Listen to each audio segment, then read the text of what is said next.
భక్తిదేవరాయ వీక్షకులకి నమస్కారం. ఈరోజు శని గోచార ఫలితాలు, ముఖ్యంగా ఏ రాశుల మీద ప్రభావం ఉన్నది, అలాగే దేశ గోచారంలో కూడా శని యొక్క ప్రభావం ఎలా ఉంది అనేటువంటి వాటిని మనం చర్చించే ప్రయత్నం చేద్దాం. సాధారణంగా శని గ్రహము మందగ్రహమని మనం అంటూ ఉంటాం, మీకు కూడా తెలుసు అది.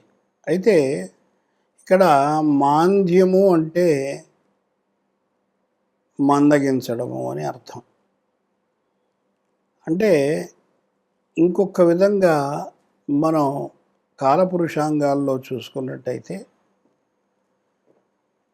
ఇప్పుడు ప్రస్తుత గోచారంలో మీనరాశిలో శని సంచారం, ఆయన యొక్క 3 దృష్టులు వరుసగా తృతీయం, సప్తమం, దశమం, ఇవి వృషభ రాశి మీద, కన్యరాశి మీద, ధనుర్రాశి మీద పడుతున్నాయి.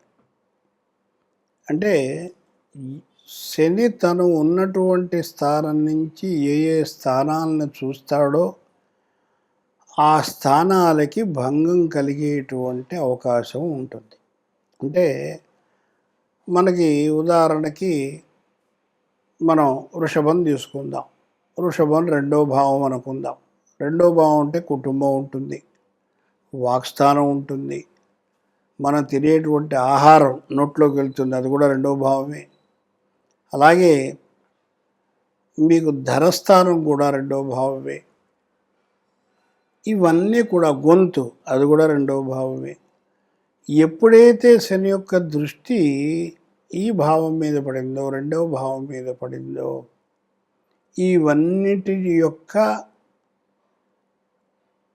ఏదైతే మనం అనుభూతిని పొందుతున్నామో అది తగ్గుతుంది, ఒక లెవెల్ కొంతవరకు తగ్గుతుంది అది. అలాగే భచక్రంలో షష్టమ రాశి అయినటువంటి కన్యారాశి,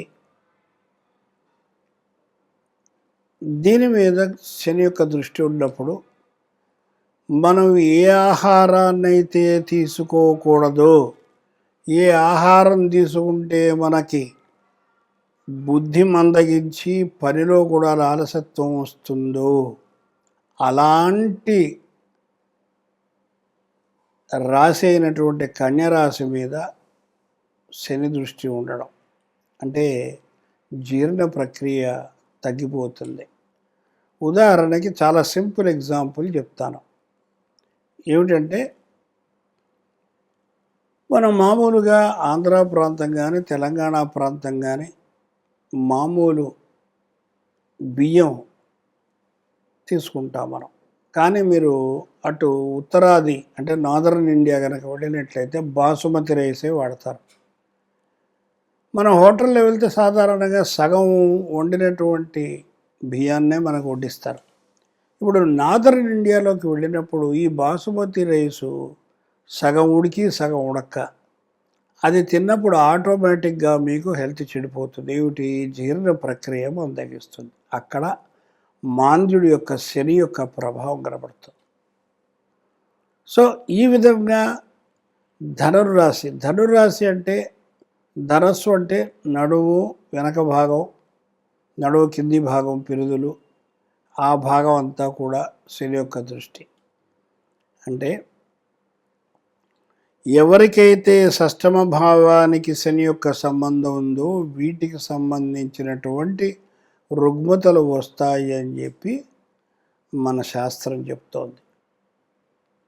ఇప్పుడు ఇందాక మనం మాట్లాడుకున్నాం ఏలినాటి శని, దాని గోచారము, దాని ఫలితాలు అనేటువంటిది. ప్రప్రథమంగా ఈ ఏలినాటి శని యొక్క ప్రభావంలో ఉన్నటువంటి రాశులు కుంభం, మీనం, మేషం. మొన్న మధ్యనే శని కుంభాన్ని వదిలి మీనంలోకి వెళ్ళాడు. కుంభంలో ఉన్నంతసేపు కుంభరాశి వాళ్ళకి విపరీతమైనటువంటి ఆరోగ్య సమస్యలు, నడుముకి సంబంధించినటువంటి సమస్యలు, యూటరస్ కానీ లేకపోతే లేడీస్కి సంబంధించినటువంటి సమస్యలతో అనేక మంది బాధపడుతూ నాకు ఫోన్ చేసి దానికి పరిష్కార మార్గం అడగడం జరిగింది. అయితే ఇప్పుడు ప్రస్తుతం కుంభరాశిలోంచి మీనరాశిలోకి వచ్చి స్వనక్షత్రం మీదనే ఉన్నాడంటే ఉత్తరాభాద్రలోనే అతని యొక్క గోచారం జరుగుతూ ఉంది. కొద్ది కాలంలో ఆయనకి వక్రగతి వస్తుంది. ఈ వక్రగతి వచ్చినప్పుడు ఈ యొక్క పీడ విపరీతంగా ఉంటుంది. ఇది మీరు గుర్తుపెట్టుకోవాలి. అంటే మనం శని యొక్క పూజలు చేయొద్దని కానీ లేదా గోపురాలకి గుళ్ళకి వెళ్ళొద్దని కానీ నేను చెప్పను. కానీ ఆరోగ్యం తస్మాత్ జాగ్రత్త. అంటే ఏదైతే ఆహారం తీసుకుంటే మీకు ఇబ్బంది కలుగుతుందో ఆ ఆహారాన్ని మాత్రం మీరు తగ్గించాలి అనేటువంటిది సూచన తప్పనిసరి. అయితే మరి ఇక్కడ ఒక ప్రశ్న వస్తుంది. నా బోటి వాడు ఎవడో పెద్ద ఆయన అంటాడు, ఏమండి మరి మాకు బుర్ర పనిచేయదని అని చెప్తారు కదా, ఎల్లాంటి సరి వచ్చినప్పుడు అన్ని తప్పులు చేసేటువంటి అవకాశాలు ఉంటాయి కదా, మనకి యూట్యూబ్ ఛానల్లో చాలామంది చెప్తున్నారు, మరి దీనికి ఏంటి అన్నప్పుడు ప్రతి సోమవారము శివాలయంలో మారేడు చెట్టు చుట్టూతా 5 ప్రదక్షిణాలు ఓం నమ శివాయ, ఓం నమ శివాయ, ఓం నమ శివాయ. అలాగే శనివారం నాడు రావి చెట్టు చుట్టూతా ఆంజనేయ స్వామి గుడిలో జై వీరాంజనేయ వీరాంజనేయ అనుకుంటూ ప్రదక్షిణాలు 5 చేసినట్టయితే ఫస్ట్ ఒక మండలం రోజుల తర్వాత, అంటే మనస్సు మీకు కొంచెం కంట్రోల్లోకి, మండలం అంటే 40 రోజులు. కొంతమందికి రాదండి, అంటే వాళ్ళకి శని పీరియడ్ జరుగుతూ ఉంటే, అంటే దశ కానీ దశ కంటే కూడా భుక్తి అంతరం జరుగుతూ ఉన్నట్టయితే వాళ్ళకి బాగా ఎఫెక్ట్ ఉంటుంది. కాబట్టి వాళ్ళు కంపల్సరిగా భుక్తి ఉన్నన్ని 2.5 సంవత్సరాలు 3.5 సంవత్సరాలు కంపల్సరిగా వాళ్ళు ఈ ప్రదర్శనలు చేయాలి. చేస్తే తప్పనిసరిగా మీకు రిలీఫ్ అనేటువంటిది కనబడుతుంది. ఇది స్వానుభవం, ఏదో పుస్తకాల్లో చదువు గ్రంథాల్లో కాపీ కొట్టు చెప్పేది కాదు. ఇది 50 సంవత్సరాల అనుభవం మీ ముందరకు తీసుకొస్తున్నాను. ఇంకోటి, ఎప్పుడైతే మీకు ఏలినాడు శని యొక్క పీరియడ్ మొదలవుతుందో మీరు ఖర్చు పెట్టేటువంటి ప్రతి పైసా కూడా మీ సతీమణి యొక్క అండర్లోనే, అంటే ఆమె యొక్క కనుసైగలతోటే మీరు వెళ్ళడం మంచిది అని నా యొక్క అభిప్రాయం కూడా. లేకపోతే మీరు పల్టీ కొడతారు, ఉన్న డబ్బులన్నీ ఖాళీ. ఇది తథ్యం. కాబట్టి ఇది మీరు గుర్తుంచుకోవాలి. అలాగే ఆడవాళ్ళకి జరుగుతుంది అనుకోండి, అప్పుడు భర్త చెప్పినటువంటి విధంగా వెళ్ళి వినాలి.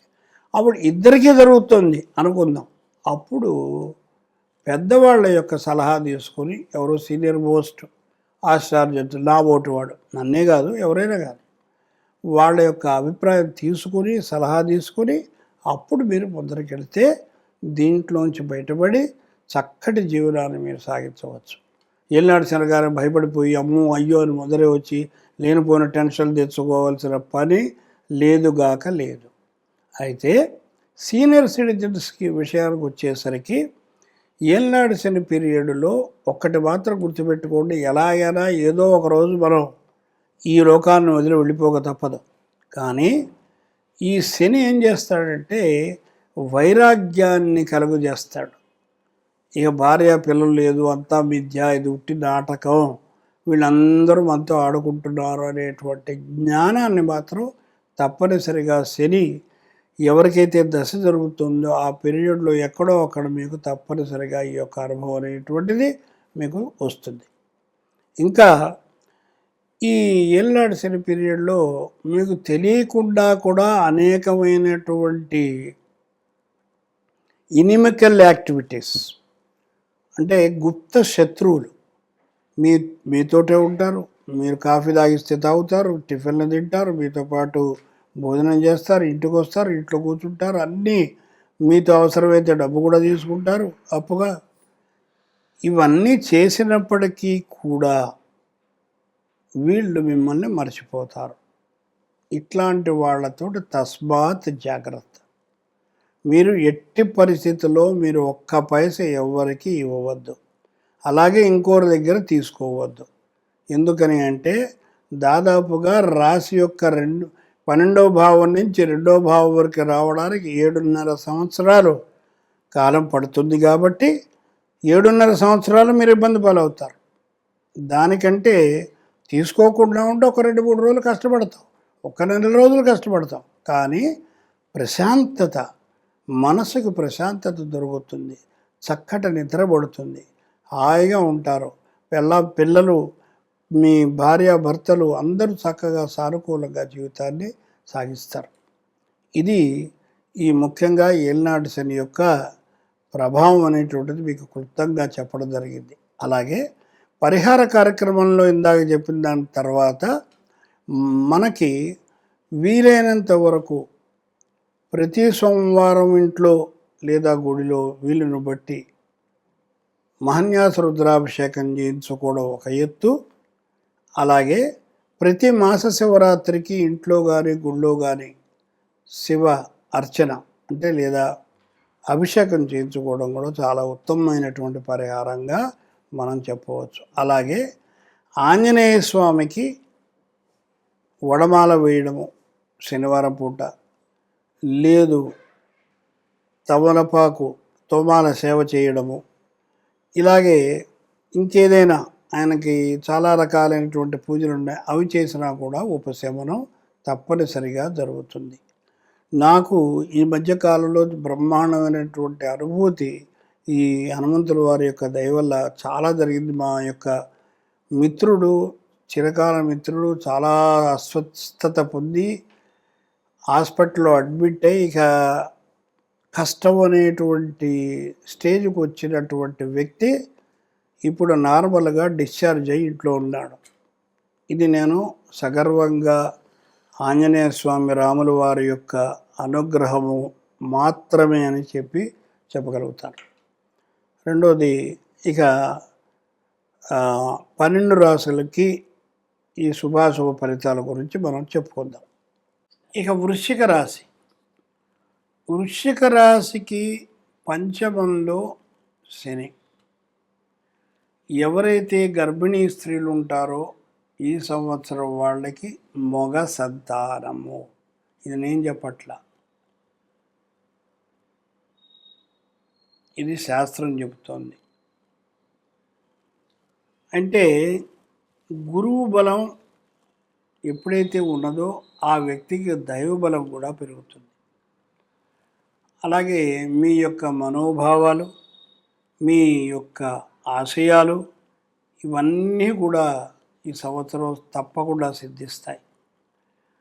ఆగిపోయినటువంటి పనులు ఏమున్నా కూడా అవి టకాటకా అయిపోతాయి. బాకీలు వసూలవుతాయి. మంచి ఉన్నత స్థితికి మీరు చేరుకుంటారు.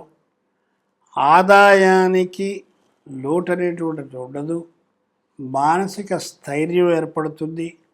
సూక్ష్మ బుద్ధి ఏర్పడుతుంది. 4వ ఇంట రాహు యొక్క సంచారం వల్ల తీర్థయాత్రలు చేస్తారు. అధికారుల యొక్క సపోర్టు వల్ల దూర ప్రయాణాలు ఉంటాయి. పుణ్యనది స్నానం కూడా వీళ్ళకు ఉంటుంది ఈ సంవత్సరం.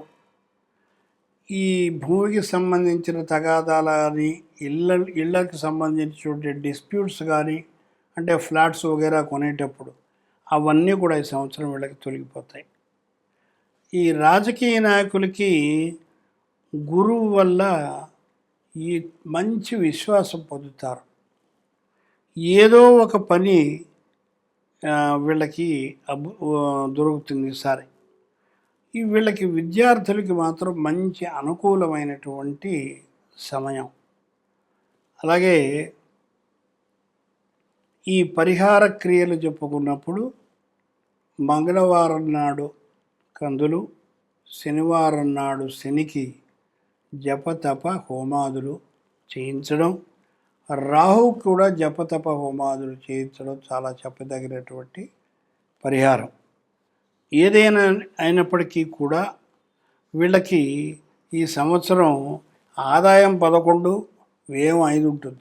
అంటే మాకు ఎలాగో చెప్పారు కదా అని డబ్బులు తగలెట్టుకోకండి.